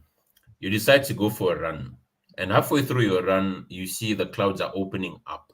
You don't have an umbrella, right? And you can see that this rain it's gonna hail. It's not just rain; it's gonna hail. Right, you may not want to get wet, but the chances are very high that you will get wet. Now, the moment you've come to accept to terms with what's about to happen, I think the easier it gets. So it's more like a therapy session for Chelsea guys. Us letting them know that you're gonna get wet. I think it's easier on your mental health if you just accept that you're gonna get wet. The only question is how much rain is gonna hit. But it's 90 minutes, right? And in 90 minutes, anything can happen. It's 90 minutes, right? And in 90 minutes, anything can happen. But I mean, I want us to win, no doubt, because of my own interest in winning the title. Yeah, but Carl, can you also answer this question for me, the one from the viewer? If we lose, that's a good question. If we lose, it says where would you lose? Counter, left side, which side? It's probably the left side, Walker side. And here's why I say that, right? If Foden is going to play central with this new Pep system, that means that Walker has to play this high wing back thing, which means that the protection will be behind with maybe Diaz or Ake and maybe Stones, right? Yeah. So think about the speed of Raheem or the long balls from Gallagher or the long balls from Enzo, right, across in that channel where maybe Mudryk can run into or Cook can run into. That's where the danger is. That's what's going to happen, guys. That's what we have to snuff out. Is those transitions from the middle of the field, right, with Enzo, with Palmer, or with where the hell's midfield, through in those gaps in behind the fullbacks, because Walker's going to play high and wide if Foden goes inside. Now, if Bernardo's injured and he cannot play, and Foden plays central, that changes everything. Which is Walker's going to sit in that right back spot and protect counter-attack from that side. And these are all the things that the lineup will tell us tomorrow when we see it. I heard that Thiago Silva is injured. Yes, he's injured. Yeah, he's injured. Yeah, Thiago's injured. So is that trader. That's great news for us, because as much as he's maybe your oldest defender, I think he's still your best defender, man. And every time he plays against us, he plays well. Before you came in, I said it. Liverpool and Disaster have bozo moment. I swear to God, it's just gonna take KDB one pass, just one, not two, just one, for those two tin-tongue defender to collapse. Just one pass, one, not two, just one, because they don't have brain. Those of them does not have brain. So Silva has been the one who did all this is because he's an experienced central back. I mean, listen, like obviously it's not rare for me and Abdullahi to disagree on things, but like with Thiago Silva, right, obviously he is our best defender. I agree on that. Despite his age, he's still top. Obviously, we are seeing his age in moments, and especially with Poch's system, because this isn't Tuchel ball where we'll come to your stadium and play five at the back and make it harder for you guys, which is obviously where you guys are saying that Chelsea can be a tough game. Yeah, with Tuchel ball, yeah, it'll be a tough game, but going to your stadium, we're going to try and play our 4-4-2 off the ball and try and press and apply pressure in situations. And obviously, we're going to leave a high line. And where with Silva, that's tricky is obviously you guys got Haaland. Again, if Haaland and Silva get in a race, there's only one winner. And also with Ben Chilwell being our left back, who leaves a lot of space in transition, you guys can exploit that, especially if it's an Alvarez there or maybe Doki switches to that wing. You will exploit that.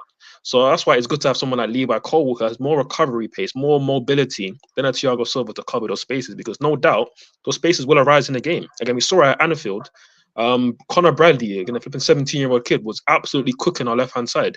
Same with Wolves, and we saw with Pedro Neto was absolutely cooking Ben Chilwell. So if you guys are going to score a lot of goals, which I believe you will, it probably will come down that side. However, I am more confident of us putting up more of a fight defensively if Cole will start in alongside Disasi, because there's a bit more mobility, a bit more recovery pace, and obviously a decent enough physicality to try and deal with aerial balls and whatnot. Obviously, with Thiago Silva again, he's quality, but his age does leave a lot to be desired physically.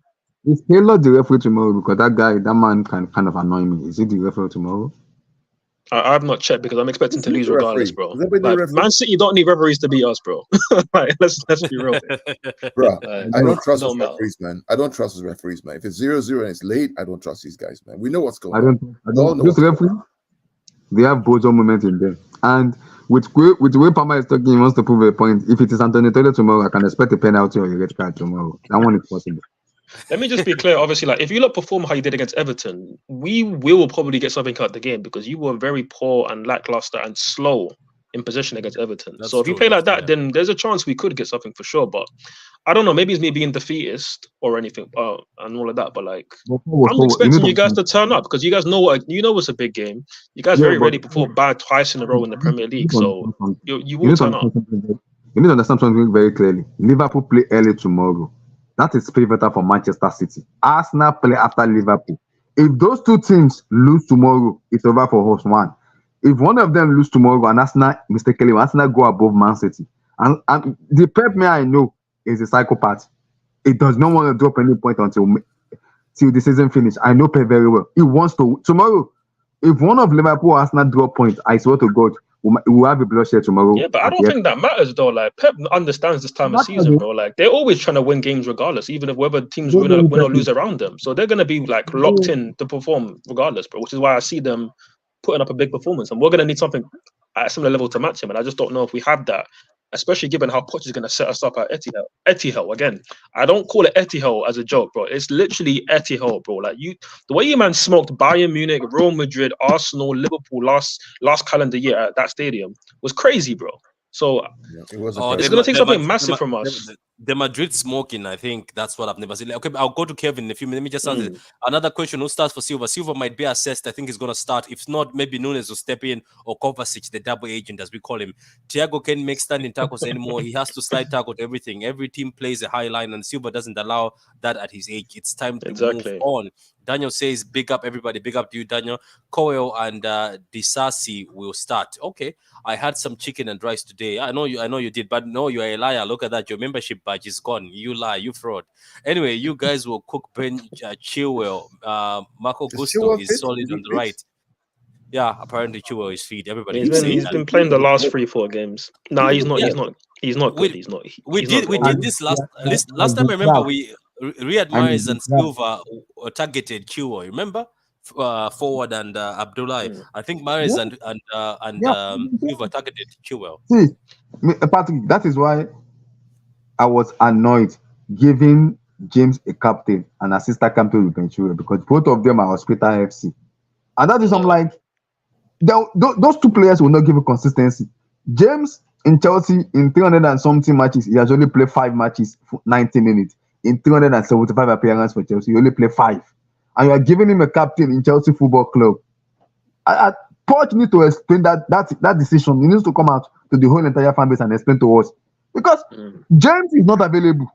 Ben Chilwell is an injury prone. So please, how do you give those two players captain when they're going to give availability? Can I say something to you? You man, also whoever voted or gave it, I think it was a vote I heard, voted for James as a captain. It was a you might as well just do a cut up board and just vote for it. It wasn't even the players vote, it was Poch. Poch just came in and said, okay, my captain is going to be James. And I'm like, why James? For me, give Silva because he's always available. Then promote James as an assistant when Silva leaves end of the season. Very simple. Why putting the pressure on someone on an Hospital FC? Both club captain and assistant at Hospital FC. They will land in hospital. And for them to take them around April to come back. I mean, listen, with the captaincy, obviously, Mafia makes a good point that obviously Silva did actually reject. So he just felt like he didn't he didn't need to be the captain, which I think Poch should have just said, no, I'm making you the captain because you're the leader of the team, really. But obviously, outside of Silva, right, who's experienced that can actually be a captain in this team? There really isn't anybody. The next experienced person after Silva is Raheem Sterling. And as you guys know, obviously, top player, had a great career with City, maybe even a little bit over criticized by many people, but he's not a leader. He's not a captain material kind of person. So after that, there only is the guy, the likes of Reece James, Ben Chilwell, unfortunately, because obviously they're part of that, the English core, quote unquote. They were obviously here when we won the Champions League against you guys in the final.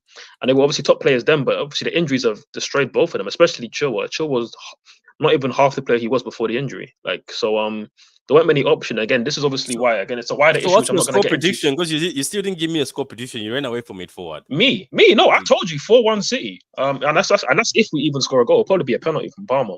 But Okay. but no, I've been telling you, like, this is prime time for City, bro. This is when you guys turn up and you We perform have in a the big penchant games. of conceding sloppy goals. I mean, it's I always say that people don't come to the field to sell bananas or sell yam. They're trying to score goals. So People these talk guys are about- selling. These guys are selling yam. No. People talk about clean sheet. So clean sheets are overrated, right? You play the game to score goals. It happens. This is life. This is what happens. And quality of attacking players is getting better and better and better. People are scoring more goals. The stats prove it out. So, there may be a goal or maybe two, but we just have to make sure that we also score as well, more than they do. So what's your prediction? Or you're waiting to see the lineup? For me, I wait to the lineup. The lineup tells me everything. Nah, you gotta give us something now. Come on. If Okay, he then plays if he plays the lineup that I think we all would say, yeah, that's good. I think it would probably be a 3-1. 3-1. Okay. What about yourself, Kevin? You've been It's quiet. gonna- For me, it's going to be 2-1. Okay. 2-1 because Pep always overthink, I'm tired of that guy. So it's going to be 2-1. Just like the Everton game, I said, I swear to God, if we drew this game, oh my days. So just that, what he's going to do, he's going to do something strange tomorrow. We're all going to say, why are you doing that? But it's going to be 2-1. People are saying 6-0, 4-0. I don't know why people are disrespecting Chelsea. There's something Because they've been useless. There's something that we call pride, because it's a man's game. This football 15. But where was our pride at Anfield though, or at home to Wolves? Yeah, but the next game, what happened when you guys? Yeah, the next game after Anfield, we lost 4-2. Where was the pride there? At home against Wolves, right? Then when everyone was saying that Aston Villa was going to beat you guys, what happened there?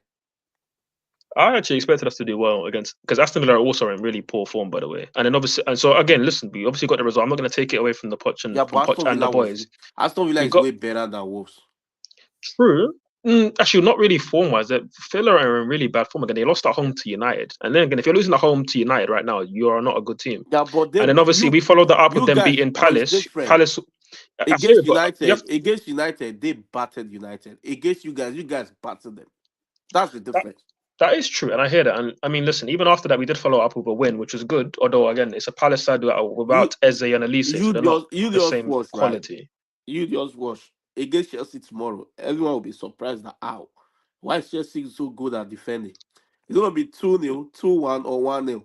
It's always like that. I think you'll be competitive early. I think we'll have moments and we'll be in the game. I don't think it's going to be less like you dominate us for 90 minutes. But I just think once you go ahead in the game and you have that stranglehold, you're going to put your foot on our necks and it's going to be lights out from there.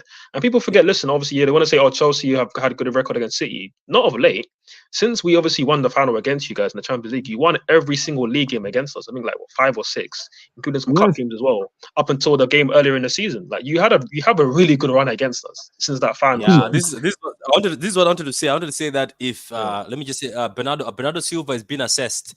L4 Bernardo Silva, they're going to Pep is not going to risk him tomorrow. Yeah, but he might, I think they're hiding him, but because those rumors, somebody wrote that he's actually been training. I think they're just hiding him. But what I'm going to say to Chelsea fans is this: I will just say this: if your team, I know that your team, as Carl says, me and Carl get shocked sometimes with you guys because Carl and me talk outside the podcast or YouTube. We are shocked that sometimes you guys, your players turn up. Then with the turn up against City, the next week they play another team and just give it up. I don't know if there's a pride against City. That's why Forward says you end up 1-0, 2-0, but you guys still turn up. Somehow you still show up, and some players I don't know if they're trying to say, "Oh, it's Man City, let me do something." That's why I also hate Okay. Spurs. Spurs, people like Romero turn themselves into prime Maldini because they're playing us or something. So look, what I'm trying to say is, but if tomorrow, I'm just saying this to Chelsea fans, if you come to the Etihad and say this is just another game, oh my God, we're just coming here to settle. Yes, it might be like that time when you came and we gave you 6-0. Remember that time? I think it can Yes, come to that. understand. But look, at the end of the Sorry. day, since we are cutting this, I'm going to, because it's getting late. I just wanted to speak to Abdullah. Abdullah, what's your score prediction? Remove your agenda and have a bit of pride and be shameless. Let me just be sincere and joke apart. It's gonna be funny. I'll learn that trick. I'm not joking, This man is because you see those think tank called central back, Disasi and Levi Cowell.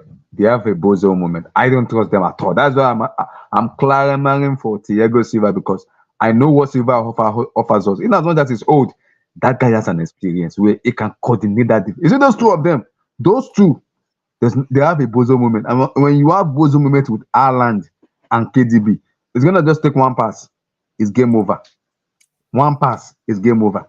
Abdullah says Mafia says if we let City score first, it'll be a good game. No, if you let Chelsea score first, it'll be a good game. See, if you score first, City will collect and beat us again. You know why? Because we only come back once before in the Premier League, which is against Crystal Palace this season, and that has been that.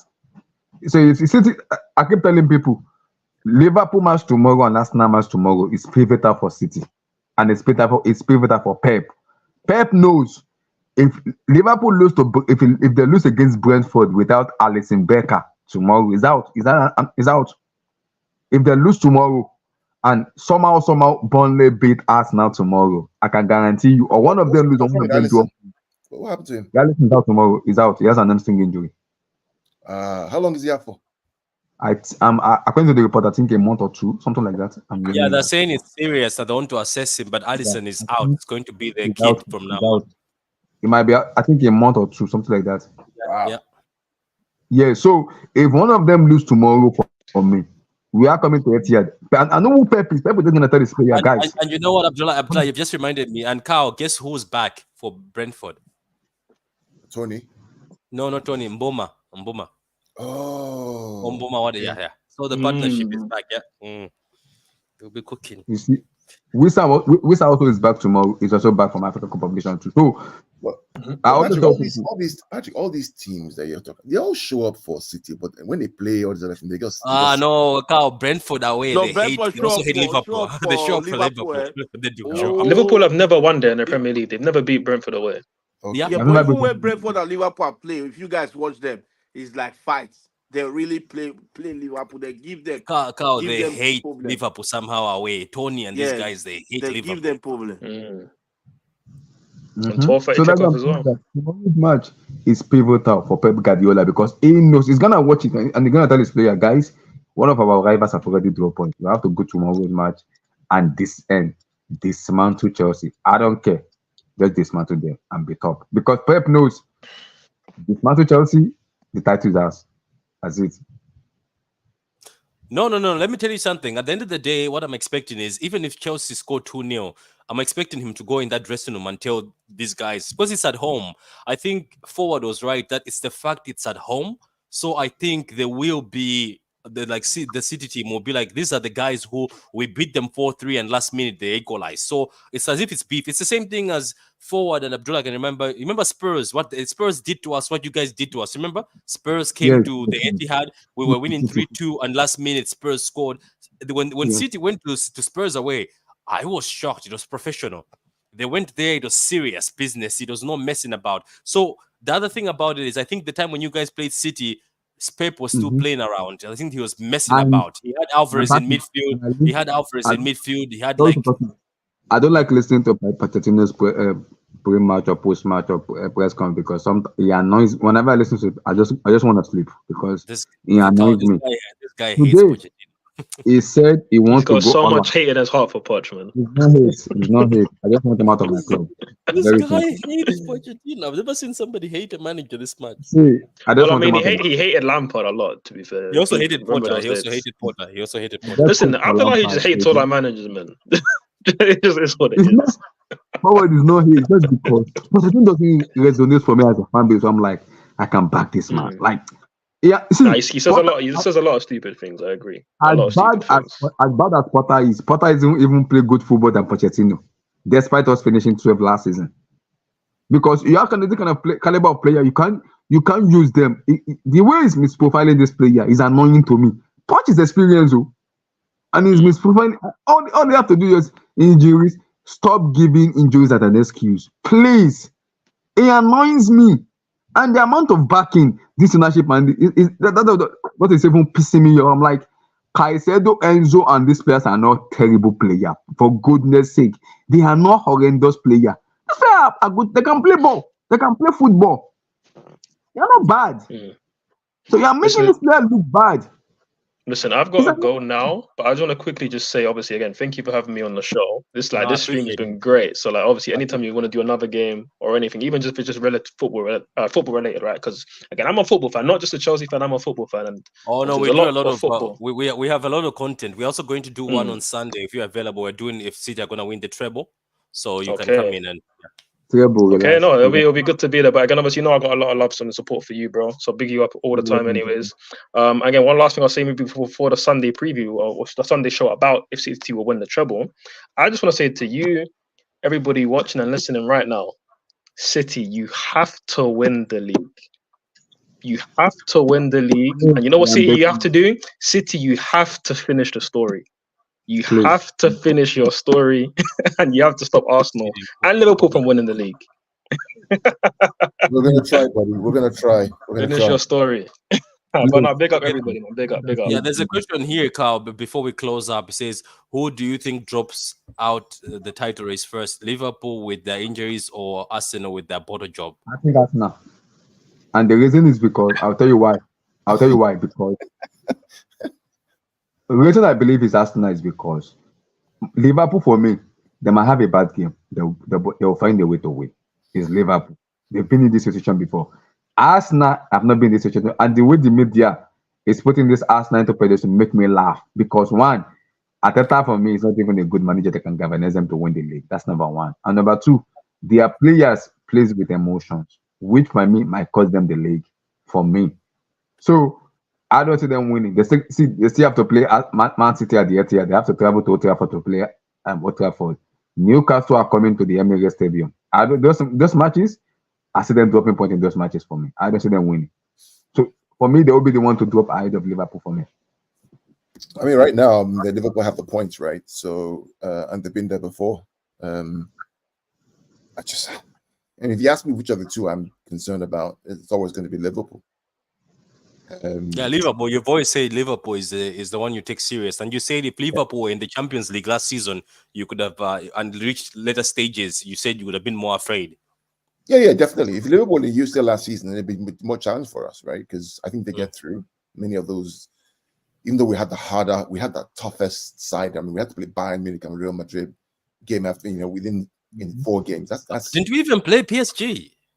No, that was the year before. Quick question to Carl and then Patrick and guys. What do you guys think? Because I think Liverpool are advocating to get Xabi Alonso as their manager. Do you guys think it's gonna do well for Liverpool, or do you guys want? Who knows? It's always tough to say these things. I mean, who knows, right? We'll see what happens. He's a good manager, though. I like the way he sets up his team, the way they play. He knows what he's doing. Yeah, he knows what he's doing. Yeah. What about yourself, Kevin? Before we close up, what do you think? Who's gonna drop out first out of this title race? Liverpool with their injuries or Arsenal being border jobs? Man, the way Arsenal fans talk too much, man. Me, I don't know. I don't know if people I don't know. I'm surprised the way people respect Arsenal. It's like, when you come second now, it's like you have done a very good thing. Like where they put Arsenal, even when people predict for City to drop points more than Arsenal. Like for me, like some channel that I'm watching, like Arsenal have a better chance of going on a run. Who the fuck is Arsenal? I don't. To be fair, I'm not disrespectful, but I don't see them as a threat. Last season when Liverpool was 7th, 10th, I was still scared of them. So definitely for me, it's Arsenal, man. Come on, and they play with emotion. For me, they after one lose, they'll start crying. So but I always put pressure on them. You guys need to win the league. You Liverpool, Arsenal, Man United, Chelsea, Spurs. These guys, all of you need. We won the treble last season, but you still want to go like, oh, City must still win the league. I know where we have to win the league, but you guys need to win the league. So people like someone like Arsenal, they're just gonna like the way they are predicting their game now, which I like it. You see me now. I want to predict Chelsea game, like Carl want to predict Chelsea game. It make it fair. Even though on paper we are good, we are far good. Like we can beat them. For example, I can go and say we'll beat them 6-0. No one will say anything that you are talking too much. But he still predict narrow 2-0. I say 2-1. We went back. We know how stressful they are. But if it's Arsenal, because Chelsea is 10th, it goes like we'll beat them 6, we'll beat them 5. So I like the confidence that they have. So don't be surprised tomorrow if they lose against Berlin. Don't be What? surprised. I know that Berlin are shit, but someone will Kelvin, surprise Arsenal them. lose to Burnley tomorrow. They should dash. I'm saying that live now. They should call who is the Premier League chief for executive CEO. Call him. Call Pep Guardiola and just hand over the trophy to Pep Guardiola. That's it. That'll be funny. That'll be fun. On that note, guys, appreciate. Thank you very much, guys. All the guys in the chat, Mafia, you were here. Everybody in the chat, Daniel, everyone in the chat. Let me actually mention all of you so that you don't feel left out. First of all, big out to Carlton for becoming a member. I hope Carlton is not Cow. I'm That's pretty me, sure yeah. maybe. That's me. Oh, that's you. Big up to you. That's like Carlton, no Cow. Oh, Carlton, you've got an account. So Carlton J. So guys, we've exposed his name now. Kevin, if you want to scam this man, his name is Carlton J. So we found him now. But big up for the membership, guys. If you want to become a member, guys, I believe it's €1.99 a month. It goes towards my haircut. You see, I haven't done my haircut for a long time. I beg. Anyway, so let's go here. But I appreciate it, Carlton J or Pitch Points. It's just weird calling you Carlton J. Anyway, Shakimo, big up to you. Miss Melina, big up to you. MCFR, big up to you. Anthony, big up to you. MCFC TV, everybody in the chat, Mancunian Way. Forward was here with us. Semisosa, as always, she's also a member. Big up to you for being a member, Semisosa. AB, big up to you. Veda Games, big up to you. Harry Mills, Anthony, again, I'm mentioning Anthony, Annie, FCB, happy birthday to you. Girl RK, also big up to you for being a member. Girl RK, oh, there's a lot of members this time. Oh, big up to you. And Harry Mills, as always, big up to you, man, and respect. FF, I told you I'll not be saying your second word, but big up to you, man, and respect to you as always.